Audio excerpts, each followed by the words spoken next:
Craig Sullivan, I pulled off one of the greatest feats in human history this week. I cannot believe I went to the Pentagon and they allowed me a clean and smooth departure. Yeah, and that included being escorted to your Uber. Escorted out of the state. But that's a story for later. Craig, I got to tell you, I've been all over the place all week, down to DC and all of that. And it's got me confused. I don't know what time it is, brother. It's time for an audit.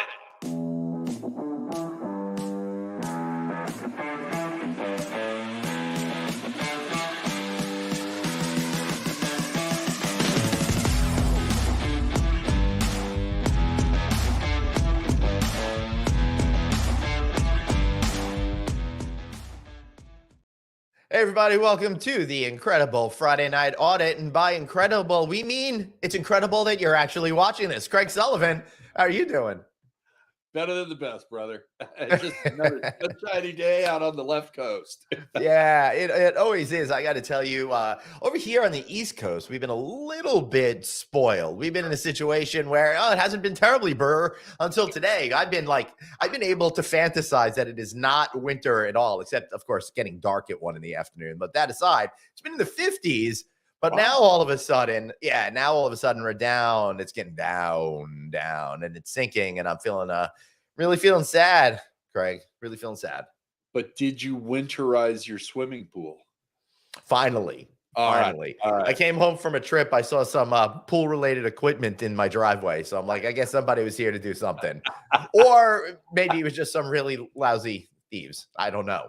Or there's a big crack and you're going, oh no. Are you staying put for a little while? You got the boys coming home. Yeah, I'm not staying put too long. I've got a next Thursday or Wednesday or something like that. I've got to go up for a meeting that I'm having in the New England area. Then I'm bringing home Benny Boy next Friday morning here to the Aspen and Resort Pool Club Smokehouse Dispensary and soon to be brewery. So I'm looking forward to having them home. But actually next weekend, as soon as I get Benny home, I'm going to meet my wife who went to pick up my other son in Philadelphia for the weekend for a family thing that we've got to do. And then right after that, I'm going upstate New York. I'm going to get to go see the Chotwell Lodge from Dream Hotels, which is exciting. And maybe take a stop over at Resorts World Catskills as well. Yeah. Very cool. So are you or Anthony going to be doing the roving reporter and showing us the hallways and the rooms and other amenities?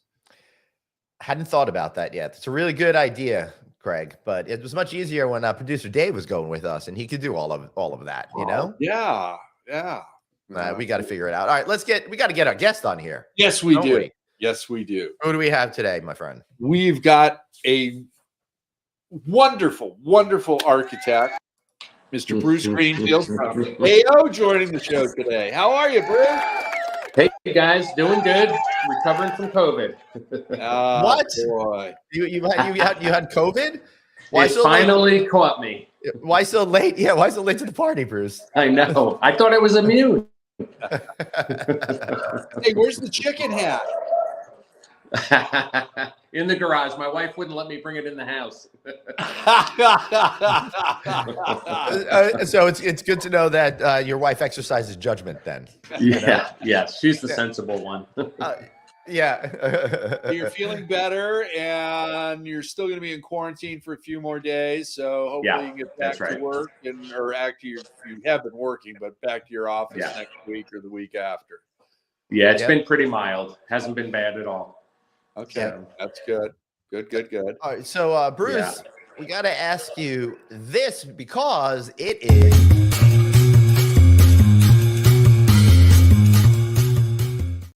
That's right, Bruce Greenfield. It is cocktail time. What are you drinking? Why you like drinking it? Cheers. I'm drinking a Modelo Negro, and this is a drink I've had since college down in Tucson, Arizona, and just a smooth talk about nursing a drink. Wow. Oh, this is a fresh one. Okay. Well, I'm getting his off the windowsill. Yeah. It's that time of year. It's the Bruce. You know, I'm jealous of you. You guys living there in SoCal, but over here we've got natural air conditioning for a good part of the year. So when the pool resort portion of the the place is closed, we just put our beers out on the windowsill. So we've got beers all the way around. Cheers, gentlemen. Nice, good choice. Mike says, "Glad you're okay," and I'm also sure we're all disappointed it wasn't Dave that got that. Dave will be here in a few minutes. I'm sure he's caught up doing general managery type of stuff over there. You know, it's really getting annoying that his daytime job is interfering with our show. It's really rude, if you ask me. Isn't it? Yeah. Maybe you can get him straightened out if you take him on that road trip up to the Catskills. Yeah. So, Bruce, how did Craig get you to do the show? Obviously, you've never heard of this program before. Well, Craig's an old buddy, and we talk quite a bit. And he invited, and I was like, "Yeah, how come?" I just came off some interesting travels, and right. Thought Listen, I know he's a buddy of yours, but I don't know what his age has anything to do with this. You're being very rude over here, Bruce. Too funny. Where were you in Europe? You were in Spain and Portugal? Yeah, so I was mostly in Spain, and I went to the north of Spain, San Sebastian area. I have a client over there that develops surf resorts across the U.S., and we went to their headquarters to get the U.S. team together and surfed in their lagoon out in the mountains of Spain. It was awesome. And then went to Bilbao for a week and stayed across from the Frank Gehry Museum there. Wow. And that was awesome. Two beautiful, beautiful towns. Really, really cool. Now, besides the Guggenheim there, isn't there a Gehry hotel there as well? Or is that... I was in a hotel right across from the museum that reflects the Guggenheim, so it looks like it's a Gehry hotel, but it's not. So, but it's actually an economy hotel. Yeah. Yeah. And what was that experience like, being in the Guggenheim? It was awesome. It's a beautiful building, and it's built into the fabric of the city beautifully. It's got big plazas and steps and bridges that connect different portions of the town. It's got a great green park that runs through along the river to a downtown area and up the other way to the old town area. So a great place to stroll, people biking, walking their dogs, a lot of art in town. And the Guggenheim just kind of sits right in the middle of that and energizes that whole area. It was really beautiful. I was very impressed. And it feels like it fits because the Frank Gehry building in downtown Las Vegas does not fit. I think it's a hospital or medical facility of some sort. Yeah, the Rubo Center. Yeah. This one, it's unique. It stands out, but it's got such great grounds around it and plazas, and the way it's integrated, it feels like it really sets the tone. Right. And the park that leads from it is just beautifully done. So it was great. It was great. It's one of the places I want to go to, either next year or the year after. I hate the term bucket list because it's just way overused. But it's always been one of those things like, got to get there. I love Spain and Portugal. I've had great times in both countries. I don't know, the way Californians seem to be moving to Portugal, I may have a lot of friends there now. Yeah, right. And at 4:00, this is a tip that you got to know. Keep your euros in your pocket, because at 4:00, the chestnut stands open all around town, and they're awesome. The fresh roasted chestnuts. Oh, wow. We have those. We have those in New York City as well. Yeah, exactly. So, no, it was great. And it's, a lot of variety. You have a lot of modern buildings, a lot of old buildings, and just lots of plazas and people milling about, and Cuban cigars and great food, tapas and dinners and a lot of steak and that kind of stuff. Really, really cool place. Hey, Bruce, we got a question from our friend Mike. So how do you balance a design that fits into a city, but also stands out without being an eyesore to the locals? I would say, Mike, just don't make it look like Dave. You're good to go. All right, Bruce. Yeah, that is a good. It's really, it's a trick. And I think it's, you know, the way we look at it is you try to get the fabric of the city. And what are you connecting to, and what's around you, and how are you relating to those things, so that your building becomes kind of an extension, and the city ties to it and runs through it, and, you know, using the same similar materials and possibly forms. But I think it's more about the connections between those things, you know. Is there any truth to the rumor that when all of you say you have to immerse yourself in the city to understand it, it's really an excuse just to get blasted and eat for free? It depends if you're going to Bilbao or if you're going to Passaic, right? They're two different immersions. That's true. Yeah. Speaking of Passaic, New Jersey's own Late Day Dave is emerging behind scenes. So that's exciting, if not unfortunate. Hey, John Foley, great to see you, man. I hope you're doing well. Looks like you had a great event in Dallas there the other night. Saw that on the social medias. So Bruce, it was really cool because I got to go to the Pentagon, as we had mentioned this week. And from a design point of view, that's such an incredibly interesting building because it's 1.6 million square feet of office space. Yeah. But it's only 5 stories tall, and it doesn't seem that massive. Are there any other cool buildings that you can think of that kind of like it play a little trickery with how big or small they actually are compared to what they seem like? Well, you know, before I went to Spain, I was in New York for my niece's wedding, and you got those super talls going up everywhere. There's one in Brooklyn, and a they lot got of them them all are around. skinny, right? Skinny, yeah. So they're deceiving because they're enormous. They're like double the buildings around them, you know? Right. And I went to Hudson Yards and up to the observation desk, which had a great view of the city and all those. So, you know, I think that's an interesting. I just want to clarify for our audience. Hudson Yards is actually a real place, not just like a shop at the airport where you buy magazines and peanuts. and stuff like that. But Glenn, isn't it true they won't let you into that observation deck? There he is. No. All right, listen, you guys stop talking about things you don't know about. The guy who knows New York is here to save the day. Yeah, we got some Californians filling everybody in. What Bruce is trying, I don't know, Bruce, are you talking about the edge? Or are you talking about, okay, so you're talking about the edge. So well, I didn't go off the edge, you know, where they rappel down the building. I wasn't doing that. So I'm confused. Are we talking about you two now? What's going on? So what Bruce is talking about is the edge, which is one of the newer observation decks. Yes, I know. It's the one on top of the building down there, right? Craig is where Craig is. Yeah.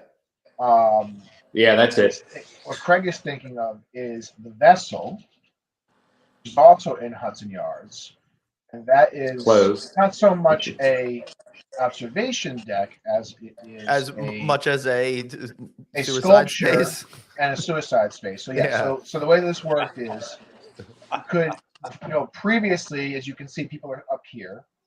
Previously, you could go enter here and walk up to the top, but unfortunately, sadly, too many people were walking up and jumping off and killing themselves. And I think the last one was a teenager with his family there. So imagine how horrible that was for them. And they've now closed it to the public access. Oh, yeah. Wow. So that's why. So get it right, Californians. I'm just not talking about my city.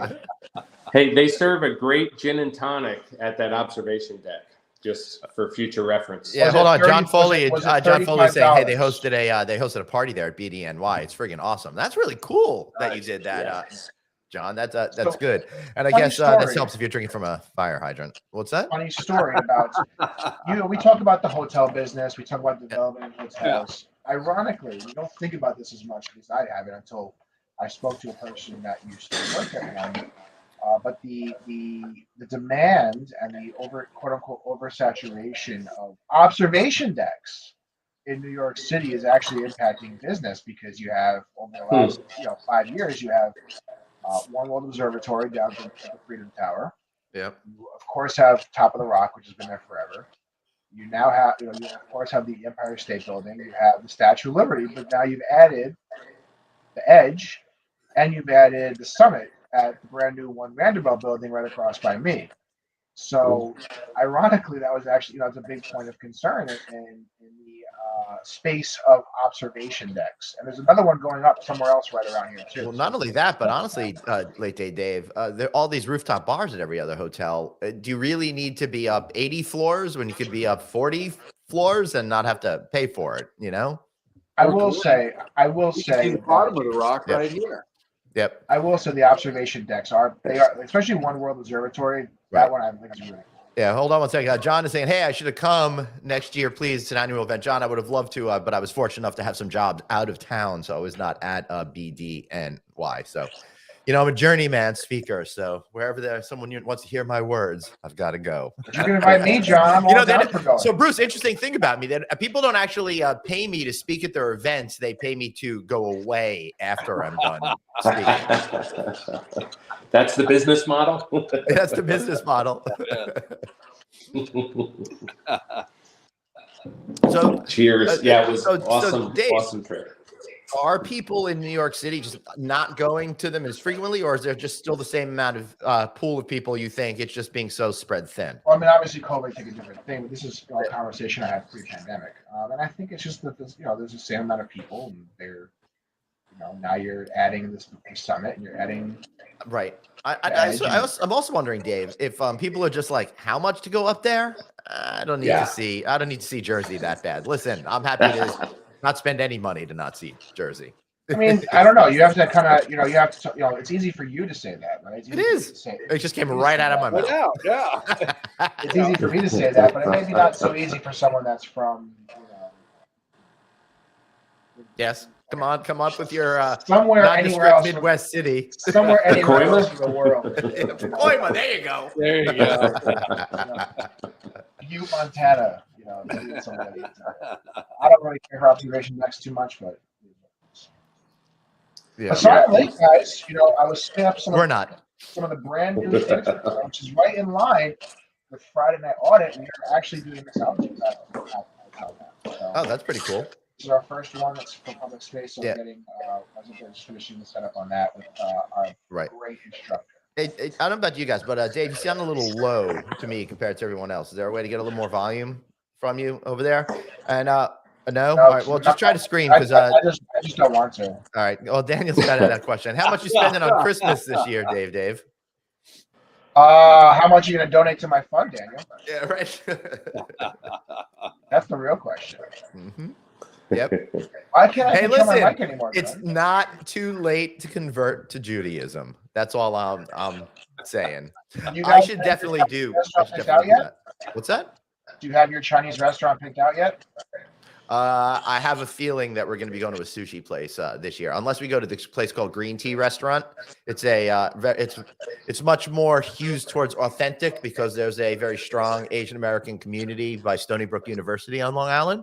So they've got stuff that's a lot more not Americanized. So we're going to probably go check that out. So I'm looking lighter on the MSG. What's that? Lighter on the MSG. On the lighter on the what? MSG. Oh yeah. Well, that's all just fake anyway. John's got this article here for us to take a look at. I can't seem to copy it off here, but 8th Avenue, another super tall building. It looks like. Wow. Yeah, it's amazing what they're doing with these super tall buildings. It is kind of freaky. I can't imagine, Bruce, how like that feeling of being up there, because I remember back in the day at the original World Trade Center, you could feel that thing swaying, right? I can't imagine what these super talls are like. They're so skinny. I bet there's a lot of design work that goes into trying to create the building that allows for the sway but prevents the vomit. Do you know about that? I've never done a super tall. 48 stories is my tallest building hotel for Hilton. Right. So, but it sways. So do our architects. I actually have your answer, Glenn. Yeah. What does that do? You actually know your answer to your question, and actually, you're talking about the pencil towers. I'm assuming, right? Right. I'm asking, is that what you're referring to? The pencil towers, the skinny tall buildings? Exactly. Yeah. So what they do is in the designs, because I had the same question a while back. If you look in this is the whatever the hell the building is called down by the park. They have these floors here. Those are empty. They're empty, yes, and it allows the wind to pass through, and that's how they Also, according to New York City code, or whatever the regulations are, if there's no one living on there, it doesn't count as a floor. So you can build higher than you normally would. That I don't know anything about. That yeah. Sure. But Bruce, I got a question for you. I'm curious if there are architects out there that are like insecure guys. Like when you say you design a 48-story buildings, there are guys out there that say, I designed a 48-story building, but we all know it was 42 stories. You know. Well, you never have a 13th floor, right? Right. Yeah, they try to. Thank you for bringing that up, because I'm just thinking about this the other day when I was in Las Vegas, because they tried to pretend one of the major resorts that opened up, we're 67 stories tall. Well, you don't have any ones. You don't have 13. You don't have 3, 4. You skip from like casino level of 5, and then there's no floors in the 40s in the entire city. So the building is actually like 8 stories tall, and they're trying to gaslight us with the height over here. And they're counting mezzanines too. They don't count as a story. That's right. No. Yeah, you know, Glenn, why can't I change my volume anymore? My mic volume. I don't know. Let me see if I could fix it on this end. The settings is not. All right, hold on. All right, I turned you all the way up, Dave. Now you guys can't do anything but hear me. Whoa. Which is the way it should be anyway. Yeah. Hey, John, it's not the link itself that's a problem. It's just I can't copy, and we can't grab the link from here without, typing it in manually. I can't copy and paste it. Guess what? I am not getting paid enough to do that, John. Yeah, because I'm not actually on LinkedIn right now where I see you're coming from. We're in our software. So, yeah. All right. Whatever. It's all too complicated. Friday. What? It's Friday. Yeah. It's Friday. Thank goodness. Thank God. Yeah. Yeah. It's one of those phrases, just like nobody actually had to create it, right? Because everyone just normally goes, "Oh my God, it's Friday." Bruce, I got a question for you. Going into 2023, what are you seeing out there for hotel enhanced mixed use developments? There's something out there that's exciting that could be at the foregrounds of a new trend, or what's going on? Yeah, it's interesting. So we are seeing, a lot more mixed use and, vertically integrated, horizontally integrated mixed use projects where everything's not so standalone anymore, but they're working together. Yeah. And, we're seeing a lot of outdoor activity focused mixed use projects. So as an example, if you took like the Bellagio fountain and put waves in it and made it a surf lagoon, we're doing a bunch of projects that are surf-anchored resorts with the hotel, retail, residential around it, and that becomes this exciting central hub that everybody hangs out and checks out. So we're seeing a lot of those all across the country. You're doing one of those in Palm Springs right now too, aren't you? We are in Palm Desert. We got one, and it should be breaking ground this next year, like maybe second quarter. Okay. That's cool. Cool. Yeah. I'm curious as to what happened to Dave over there. He seems to be a spell of some sort. He's got zombie eyes. I have a feeling he's doing general manager related stuff. Unlike you, I don't know about you, Bruce. Unlike the two gentlemen on top, I actually have to work. No. Hey, I worked hardly today. Hey, I put out new content today, so I'm good. I worked. Yep. Yeah, I had a very busy day of refreshing my emails, hoping someone would say, "Yes, we will give you that new business," but no, not so much. Yeah, you have to get the job before they pay you to walk away, right? Exactly. It's a very complicated process, and the more people pay me to walk away, yeah, it's for sure. So, Bruce, where do you find like inspiration and stuff like that for ideas that are adding new things to our design dialogue and hospitality, as opposed to repeating what everyone else is doing? Yeah, it's kind of a hard thing, but just in nature, you walk through something like Bryce Canyon National Park and look at those rock formations, and they inspire you. We've got one in Yosemite, an outdoor action-related resort, and just the countryside and the rock formations, inspire that and inform that. And then I like to see what people are doing and what they like to do, because as much as you can design something that lets people do what they love to do and hang out in patterns that they like to, I think that's kind of a secret sauce to make these things work, So, and that's all. So what you're saying is the future is just adding pickleball courts everywhere. We are adding a fair amount of pickleball courts. Yes. Not if you've got edible. Up on the roof a lot of times. That's a bitch. I got it. That's like it adds a new level of excitement. What was that, Dave? That's like when they do the tennis court in Dubai on the top of the hotel at the helipad. On the heliport at the top of the Burj. Yeah, that'd be pretty cool. Oh man. Yeah, there you go.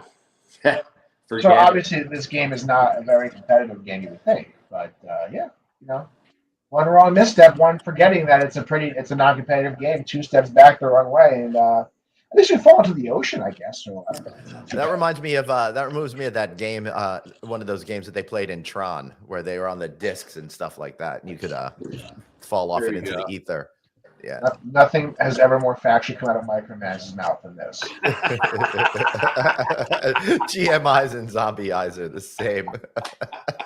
Especially today, I had to go down to Metrotech and take my FSD tests down at the fire department headquarters. So what did you say? You took an STD? So fire and life safety director is a position that all buildings and various things in New York City have to have. So I had to get certified on that. So I did the first part of my test today, and that was 3 hours of my life going down to basically a DMV style part of FDNY headquarters. Right. Take the test, and then come back up here because I could have gone home after that, but I had a show to do. Sorry to hear that. Someone's got to carry this show. Definitely. Well, thank God. So I'm happy to report that I passed. So I'm 1/2 of the way becoming an FSD, so I can stay at the.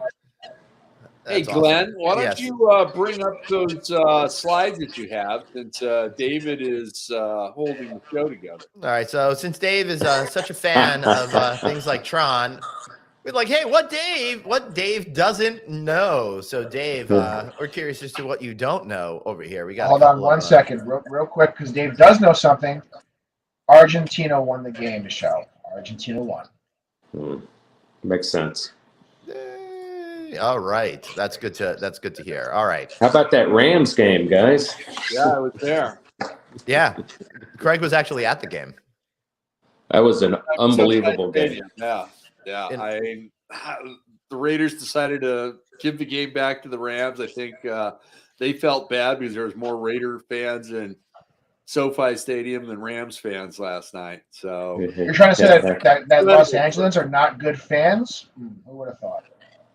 Tell you, totally different at LAFC games. Totally different. That's because there's nobody from the other parts of the country that travel and care enough about soccer. But come on, let's go. What don't I know? There's plenty of things I don't know, especially if before we get to that, Craig, what's it like going to see a game in a luxury box like that? How fun was that experience for you? That was great. The luxury box the stadium's amazing. It is larger than I anticipated. Yeah, and it holds somewhere between 100 125,000 people. But it's just big. Most of it is below grade. And it's the boxes are big, televisions, seating areas, stadium seating in the front, restrooms, countertops, everything you want in there to make the experience great, including sound, it's there. I've never seen a stadium like this before. It was just getting in and out of the stadium itself was fine. The parking lot, there's only 2 ways in and out, and I got to tell you, that was horrendous. But once you get there, the experience was great. I think they've got this small lake feature out front. Yeah. Glenn, you and I were talking about this off air. I think it's a missed opportunity. I think they need to do something like what Jerry Jones did at the far end of Jerry's world. They've got that glass wall that they can open up in one end zone, and they've got jumbotrons and bars out there to serve people who couldn't actually get tickets to come in, but they could still have the experience. I think if they set up a sandbar and put up a thatched hut for full bar service there and a couple of jumbotrons, it'd be a great experience for the people that actually can't get physically into the stadium because the cost factor. Now, from what I understand, and I was a passenger, the parking was $100, which is outrageous. It's so offensive. So parking is $100, and there's only 2 entrances to get into the stadium. So you're telling me that LA, first of all, has a terrible fan base, and second is didn't design any type of public transportation system. What else is new? I would say everybody has a car here, Dave. I would say the only place that sounds like it's worse to get to a stadium is the current Buffalo Bills stadium. And I don't know who else knows this, but talk about things that I don't know. I know a lot of stuff. Thank you very much. So if we're looking at the Buffalo Bills stadium, which is right here, this big plot of green, what do you notice? There's literally no roads. One road to get in and one road to get out. So, well, there's a river close by. You can pontoon down. Especially in the snow. That's got to be a lot of fun. That's delightful up there. All right, so before we go on to what Dave doesn't know, I got to call it an audible because, Bruce, these stadiums that we're seeing are pretty damn incredible. I'm going to go see the Allegiant Stadium in Vegas at the end of the year. I'm looking forward to that. So what are some of the coolest elements and amenities that you're starting to see in those types of facilities? And what's the worst, most outdated stadium that you think is out there that's still around? Fenway, I don't know. It's classic, but it's old. And that's like when you say that's when you sell real estate and say the house is cozy when you mean small, right? Classic means shitty. Yeah, exactly. And that one, Allegiant has an interesting thing. They take the grass, which is real, and they roll it outside the stadium to give it some sunlight into their tailgate area, and then they roll it back. That sounds very confusing to the Jamaican soccer team. What are they doing with the grass? Yeah. Where's the grass going? And listen, I hear I'm the same way. I hear people rolling grass. I'm like, I pay very close attention. So what do they do exactly? They can store it away that way? Yeah, they kind of bring it out, put it in the sunlight, let it grow, and then they roll it back in onto the stadium floor. Yeah, that's pretty cool. The whole thing slides out, right? It's really it's really pretty. It's got that big window looking at the strip, from the stadium, and we were doing a pretty cool hotel across the street with an awesome nightclub that we thought that opened right up onto their tailgating area that we thought would be a real beacon for the project, but the partnership didn't last. So that's a shame. That would have been awesome. Ask you a question, Bruce, or it really isn't for anybody, but as these stadiums develop further and further, and different amenities, and the costs of developing them continues to rise. Obviously, and Craig, you kind of mentioned it, that the cost of going to a stadium is out of control. Yeah. At the same time, the viewing experience at home has only gotten better and better with flat screen TVs and surround sounds. And honestly, and I used to love going to games like that. I had a great time. But really, do you guys feel that with the price that needs to be charged for these huge development deals are outpricing people, not only by just not being able to afford it, but also it not really being worth it because I can get a better experience at home with better food, a bathroom 25 steps away, my surround sound living room with my lazy boy, and I'm perfectly happy. Sometimes for that stadium experience, Dave has people just stand in front of him to get into the bathroom for a little while. No, but seriously, at what point is the tipping point that it just doesn't make, from a financial sense, of course, but also just from an experience sense, just stay home? I think you're there for the NFL personally. I think the pricing's ridiculous.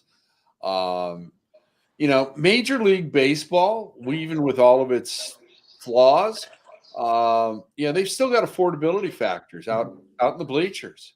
Yeah. And I got to tell you, I used to go with the Collins Hotel School every year to a game at Angel Stadium. And we'd have, I don't know, 30, 40 of the alumni, probably another 60 students, and we were all out in the bleachers, and it was one of the best baseball experiences I ever had. That's like pretty amazing, except for the one problem: you have to watch baseball. But other than that, it's pretty.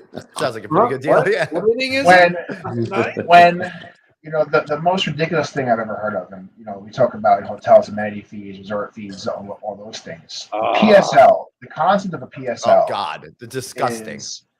Is the most ridiculous thing that people do. I mean, so all right, for those of us out there who don't know what PSL is, it stands for personal seat license, which is a thing a lot of NFL teams are doing. I'm sure it's going to get to baseball. We got it out here, yeah. But essentially, what it is you buy the right to buy your ticket. So you spend an insane amount of money every year to then have the right to purchase tickets on top of that. Tickets to those seats. So you're buying the right to buy, and people are paying it. And I mean, listen, good for the organizations. You do what you can. If you're making the money, you're making the money. But how insane is it? And we're not talking about a little bit of money. We're talking in better seats, $10,000 a seat. Right. Well, they screwed that up over at MetLife Stadium, at least as far as the Jets are concerned. My buddy is a huge Jets fan. I grew up watching them, but he was on the wait list to get season tickets forever, ever, ever. And then they put in this PSL thing, and everyone's just like, screw that. I'm not going to spend that kind of money for the right to buy tickets. So I am sorry. The PSL, I made a mistake. The PSL is not an every year thing. It is a one-time fee. It used to be every year, but now they're starting to see the rejection of it. So now they're trying to change the scam a little bit. It's just insane. It's just insane. It's an insane, grab but people are going to pay it. But football is probably the number one. Listen, I love baseball. I'm a huge baseball fan. To me, at least, there's a difference in going to see a baseball game than a football game in person. Football, as much as I love the game and it's fun, it's incredibly tough to watch in person because 90% of the time they're standing around for, waiting for a TV timeout. Yeah. That was part of the conversation last night. Yeah. And you don't know what's happening, so they're just standing there like, well, what the hell's going on? And you're like, oh, wait, they're on a TV timeout. The prices are insane, but especially, in some of these cities, New York, New Jersey, Green Bay, Chicago. Well, Chicago, Kansas City, Stadium, Kansas City. Like, you're freezing your ass off. And so it's like, Buffalo. what is Buffalo? And so where is the value in that? Obviously, people have the value because they sell out, and if you don't sell, you can't see the game in your local market. There's another thing, right? If the team doesn't sell out the game, local markets can't see the games. So didn't it change with DirecTV? I thought that stuff changed a little bit too, because if nobody's going to go to a game and they won't show the game, then nobody's going to care about your sport anymore. Yeah, I think what the scenario is now is if you've got the NFL package or something other than broadcast television, you can buy the right to watch your home teams. No, the NFL TV television blackout. The NFL is the only major sports league in the U.S. that requires teams to sell out to order the broadcast on television. Yeah. On television, broadcast television. That's the key. Yeah. So, but again, all the local teams, right? So the Jets and the Giants, they're always going to play on Fox or CBS. No one even has regular television anymore. I don't. Well, you don't, but 2/3 of the population in the United States still does, Glenn. But don't forget, the only reason that anybody is even keeping cable. That's the only reason, like literally, is live sports. Yeah. That's why the live sports broadcast rights have jumped up so high over the last 10 years. Because that's the only reason anybody has cable. Yeah, it's amazing what was going on with Disney and all of that, trying to get the European soccer football rights over there. It's amazing how much they were spending. Well, now you're seeing these other streaming teams. People go out to right. So you have the DirecTV package, right? But you have Prime, Amazon Prime, which has exclusive rights to most Thursday night games. Yeah. So you're only going to see those types of things, and it's crazy to see, the bidding wars that are happening for these deals. I mean, how much did Amazon not only pay for the rights, but then pay for Al Michaels and Kerr Herbstreit, right? How much did ESPN pay to steal away Joe Buck and Troy Aikman? Listen, that's a company with way too much money. They paid $500 million for the Lord of the Rings rights without actually being able to do anything that's actually about Lord of the Rings. Right. So, but it's I don't see why Joe Buck and Troy Aikman are worth that much money. Like, is anybody watching Sunday Night Football because they are there, or they're watching because they're going to watch it anyway? Third of what they're making, no problem. I'll do it for free. Just send me to the game and pay for my hotel and flight. Maybe throw in a hamburger. Let's go back around because I want to know what I don't know. So let's talk about what I don't know. Oh yeah, I forgot about that already. All right, that's called Craig, I'm going to lead you through this one since this was your segment today. All right, so I'll go the first picture. You go take it away. David, name this actor and the role he is playing in this picture that made him famous. I have a question for you. I will answer your question. What does a yellow light mean? Go very fast. Slow down or stop. You guys see, I actually know more than you two. There's a very famous scene with Reverend Jim with that exact question. Oh, very good. So screw both of you. Not even being on my level because Christopher Lloyd is an all-time comedian classic. There we go. My dad watched. I told you he'd get one, Glenn. My dad watched Taxi a lot. I watched Taxi, but I love that scene where he's trying to do his driver's test. He's getting help, and he's like, he asks, "What does a yellow light mean?" And the guy says, "Slow down." So he goes, "Right." Oh yeah. What does? It's funny you say that because it's funny, guys, because I actually watched that scene today because I told my friend who's an FDN firefighter he needs to come to Metro Tech and do the Reverend Jim scene with me because I don't know what the hell I'm doing now. That's really funny. Okay, what's the next one, Glenn? All right, who is this? No, come on, Prince? David. A young Prince? No. Jimi Hendrix? Come on. There you go. You got it. I mean, I knew it was just based on his clothing. I knew it was a music person. That's all I. What instrument does Jimi Hendrix play? Guitar. Okay, there we go. All right, what's the next one, Glenn? All right, the last one that Craig sponsored today is Craig. What's this all about? Here's a Get your ass in the motherfucking house right now before I beat your ass. Oh, that's the one I knew you. Damn, he shamed you, Friday, Craig. Shamed you. What do I win? What do I win? Another day in the dungeon.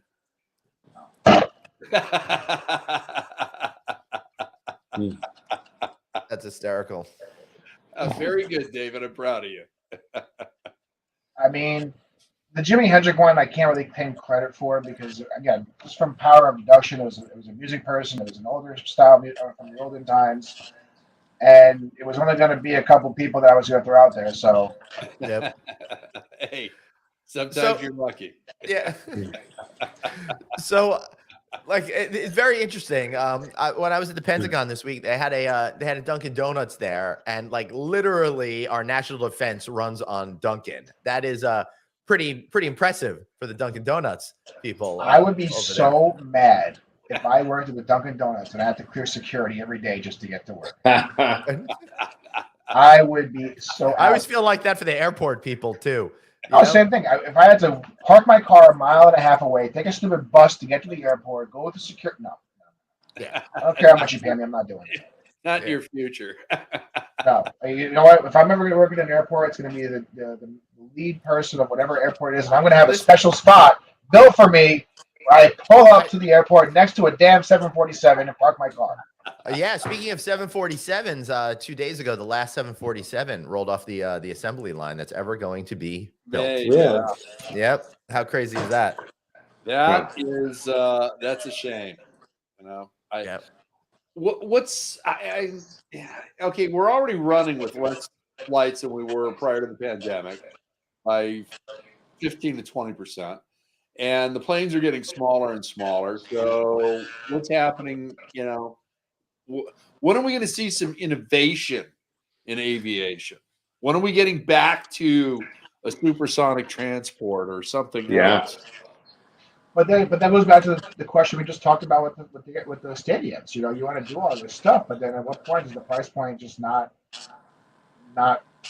make sense? I mean, that's where the Concorde originally died out. One of the reasons why it originally died out. That and the crashing. Well, Yeah, there's only like one or two. Something like that. It's not that serious, but yeah. But no, seriously, Well, the Concorde died out. Mostly, forget the mechanical issues that program had, but you couldn't actually go supersonic anywhere over land. Right. So it really, it really damaged the whole point of having it. Yeah. There's no point to go from New York to London or whatever, 4 hours or 3 hours. Yes. And the most famous story of that, we've probably talked about it on this show before, is Live Aid 1985 or 86. I forgot year. Phil Collins played in London. Then he hopped on the Concorde and came and he played Giant Stadium same day. Hold everything. What? I am pissed beyond belief. After I just proved what I do know, Durain missed the whole thing.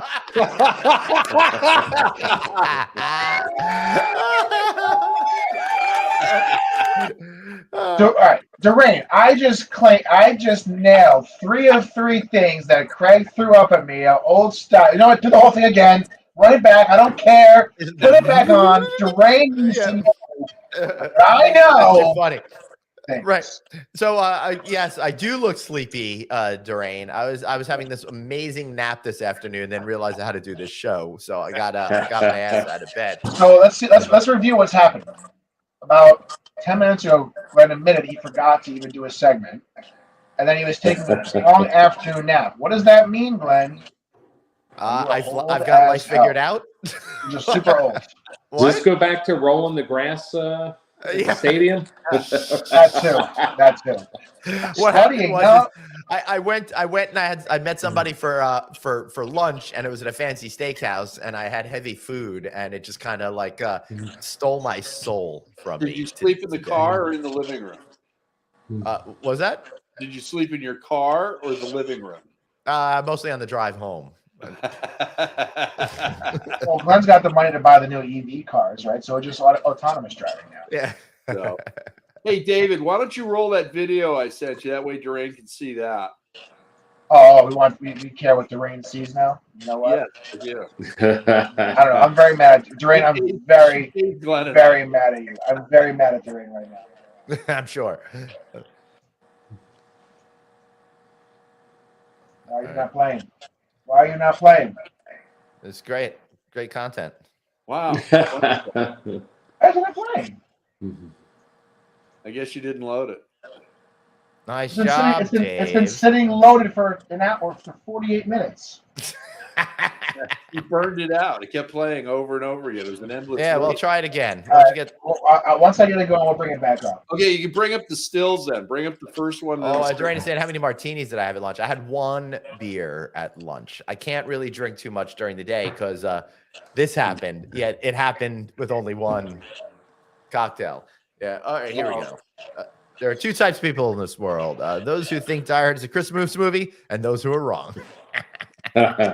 What's the next one? So, funny thing about the next one, and I'm going to talk about it when we get up there. But basically, I actually have. Glenn's jumping out the window. I have a magnetic. I have a magnetic version of this, where the main character you're about to see actually counts down the days to Christmas. As we get closer and closer. We were talking about that the other day, Craig and myself. Yeah. So Hans literally just comes out every day, closer and closer to the ground until we get there, and then he, of course, goes. So, by showing you these 2 pictures, what Glenn and I would like to accomplish is For those of you who celebrate Christmas, we would like you to have Die Hard on the television by your Christmas tree. And as your children are opening up their presents, use your cell phone camera and record it, especially when Bruce Willis says what, Glenn? Yippee-ki-yay, motherfuckers! Send those videos into David at David@. You can send me at Dave@novacancynews.com. I think Yeah, that's what it is. Dave@novacancynews.com. Dave@novacancynews.com. The first 100 people that respond get 20% off their subscription to NordVPN. Or they get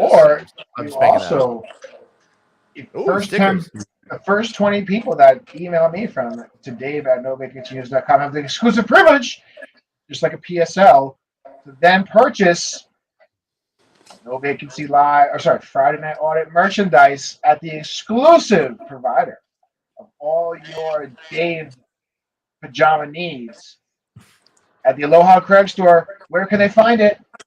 Redbubble. Of course, like we say, go to the Aloha Craig store.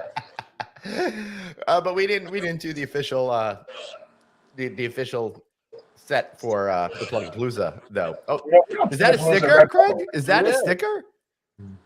Or is that a trading card that you got there? Nope, they're stickers. Dude, I got to get that Craig one on my gearbox. I will send it to you. Yeah. I don't understand why this is not opening or playing. I don't know. Could you act it out, Dave? Time to all right. But it's very, very annoying because this has been sitting here. I tested it and everything. It is because this is what I want Glenn to do at Allegiant Field. All right. Well, what are you gonna do? I say we move on. Find it on Instagram.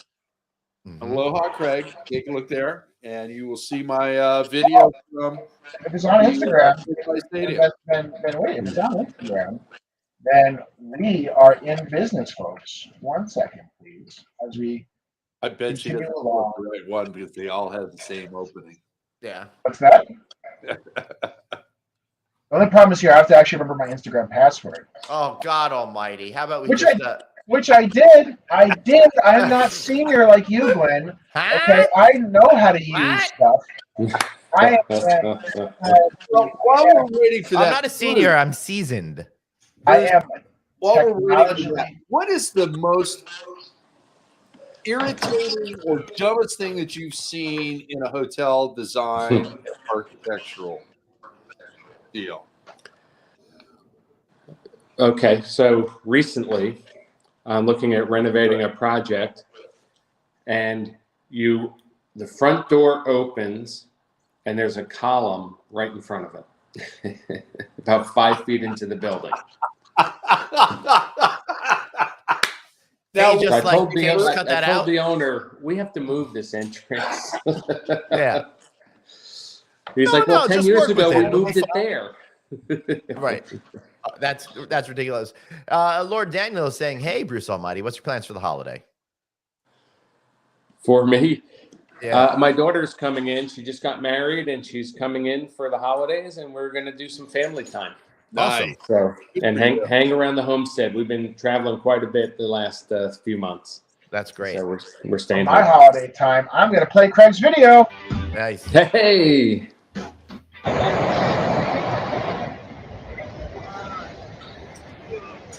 That's the lake I was talking about earlier.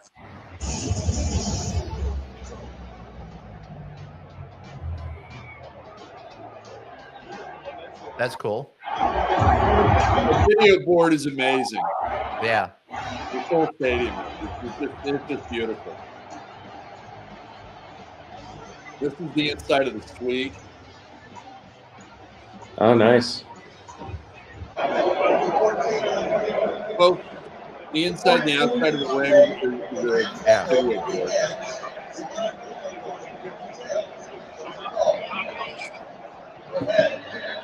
Cool. So, Bruce, you need to do that from the Raiders Stadium. Or Glenn, rather. What was that? Glenn, you need to do a little video from the Raiders Stadium showing off that place. Oh, I totally will do that. Yeah, so that'll be a whole lot of fun. Doreen is saying, hey, she hates showers that have controls under the shower head so you get roasted or frozen. Who thinks this shit up? Not people that stay in hotels. Not people who stay in hotels, for sure. It was Delta. What, the faucet people? Yes. You know what? I thought you were blaming the Marriott hotel brand for a second. It's cheap. It's contractors. It's cheap to run the plumbing right there and be done with it. Yeah. I love the hotels though that it's on the opposite side, so you don't get slammed. What was that, Dave? Exactly. But if you can actually fix that. If you're gonna have the shower handle under the shower head, it's fine. But just put an access to turn it while you're still outside. I used to work at a hotel where you had to the shower door didn't slide over, so that's where you had to step into the shower to turn it. Get blasted in the face. Just put it. If you want to have the full sliding door, just put a little hole. Just put your hand. Put a little hole. When we renovated a hotel that we were managing at one point in time, we had the glass cut with a hole that you could reach through and turn the water on. Yep, that doesn't make any sense. That's smart. Yeah. I'll tell you what else doesn't make sense. That we're almost at the end of our hour, and now it's time for.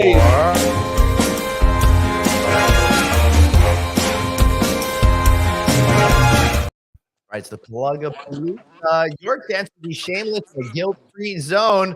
Bruce Greenfield, what's your plug? Bruce Greenfield, AO Architects. We do hotels, we do mixed use, we do a lot of things, and we want to do it for you.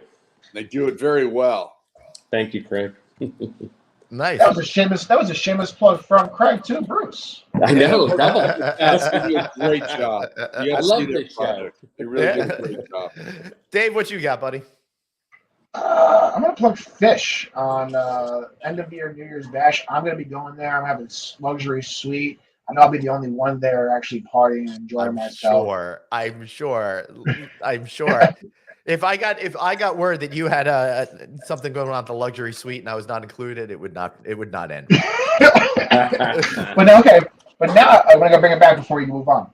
Luxury suites is a great experience. It's fun. You have all the food, all the entertainment, blah blah blah. But the seats obviously are pretty far away. Would you rather be in a luxury suite or kind of up close? Luxury suite. Every day. But why? You can't see anything. Sure you can. They've got jumbotrons on either side of the stage. You can see so the stage. I'm gonna go there and watch it on TV. Hey, you know what? You can still see it. If you go to the Honda Center in Orange County, okay, it is a smaller, almost basketball size, state arena. Mm-hmm. And the suites there are beautiful. They're set up nice.